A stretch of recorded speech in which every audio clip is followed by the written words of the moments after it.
लद्दाख में तनातनी के बीच चीन ने उत्तराखंड के बाराहोती इलाके में उकसाने वाली हरकत की है, जहां चीन की फौज के 100 से ज्यादा सैनिक बॉर्डर पार कर भारत में घुस आए और कई इंफ्रास्ट्रक्चर को तहस नहस कर दिया। हालात के बारे में जानकारी रखने वाले अधिकारियों ने बताया कि वहां से पीछे लौटने से पहले चीनी सैनिकों ने एक पुल को भी क्षतिग्रस्त कर दिया।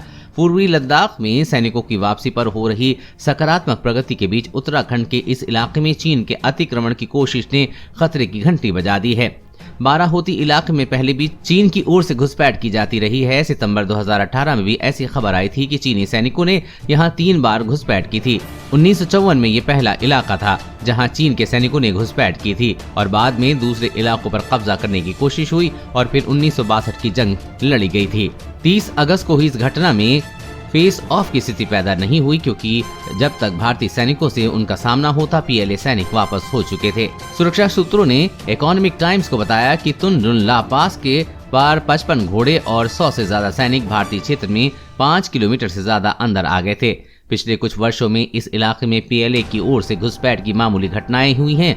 पिछली बार जुलाई में हुआ था। इसके बाद नई दिल्ली की चिंताएं बढ़ गई थीं। पूर्वी लद्दाख में चीन के साथ तनाव पहले ही से बना हुआ है। सरकारी अधिकारियों ने इस बात की पुष्टि की है कि चीन के सैनिक सेना के घोड़ों के साथ साथ तुन ला पास पार करके बाराहोती के करीब चारागाह पर आ गए थे। ऐसा माना जा रहा है कि चीनी सैनिकों का ये ग्रुप करीब 3 घंटे तक रहा। चूंकि ये इलाका असैनिकृत क्षेत्र जहां सैनिक नहीं होते हैं, ऐसे में इतनी बड़ी संख्या में पीएलए सैनिकों की मौजूदगी सुरक्षा प्रतिष्ठानों के लिए चिंता की बात है। सूत्रों ने बताया कि स्थानीय लोगों ने इस घुसपैठ की जानकारी दी, जिसके बाद आईटीबीपी और सेना की टीम इसकी पुष्टि के लिए वहां फौरन पहुंच गई। हालांकि भारतीय गश्ती दल के पहुंचने से पहले ही चीनी सैनिक इलाका खाली करके लौट चुके थे। देश और दुनिया की हर अपडेट पाने के लिए चैनल को सब्सक्राइब करें।